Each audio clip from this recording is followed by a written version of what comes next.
We're at Queenston Heights today, recognizing Sir Isaac Brock and the monument that pays tribute to his contribution to the War of 1812.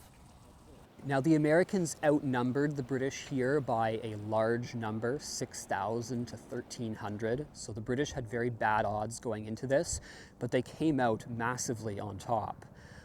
The Americans actually lost close to 1,000 troops as prisoners alone by the end of this battle, which is an immense sum. And the British, in contrast, lost exactly 20 killed in the entire battle. And that's between British regulars, including Brock, between the Canadian militia, including McDonald, and also the Six Nations warriors who fought here alongside the British. So a very slight cost for the British and Canadian defenders, although they did lose a treasured leader in Brock. But a very massive victory for the British and Canadian defenders nonetheless. The Friends of Fort George and the Niagara Parks Commission and Parks Canada all play a role here.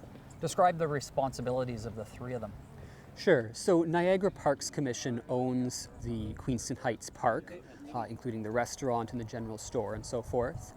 They do a great job maintaining the natural environment, all the flowers and so forth.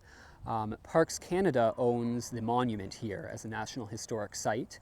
However, it's the Friends of Fort George which staffs it on behalf of Parks Canada. So that's a non-profit organization that helps staff both this site and Fort George.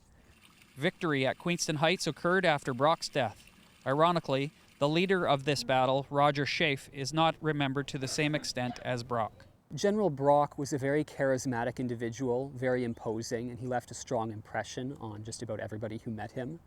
And he was a firm leader and an aggressive leader at a time when the British troops in Canada should have been on the defensive by virtue of numbers. He was able to take bold action and secure victories such as Detroit. And that really secured his fame prior to his heroic death in battle. Shaf, on the other hand, was a very uncharismatic fellow, sadly. That's what we have record of from people such as Brock and others. He was competent, I believe. Some people will argue that, but he was successful here in winning the Battle of Queenston Heights. He was the one who commanded for the major portion of the action.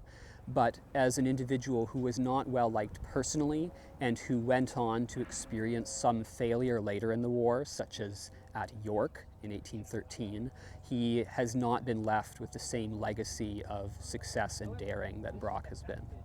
Brock's aide-de-camp, John McDonald, is also buried at this location. So McDonald served at Brock's side. He followed him to the battle here at Queenston.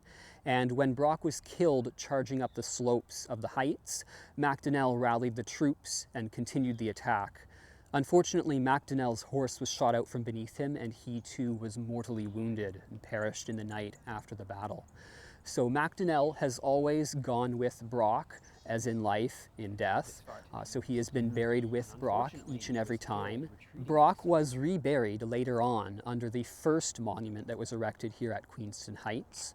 Unfortunately, that monument was destroyed by a terrorist in 1840, and Brock had to be temporarily reburied in the village of Queenston. Finally, he was buried again in 1853 when construction of this monument here started.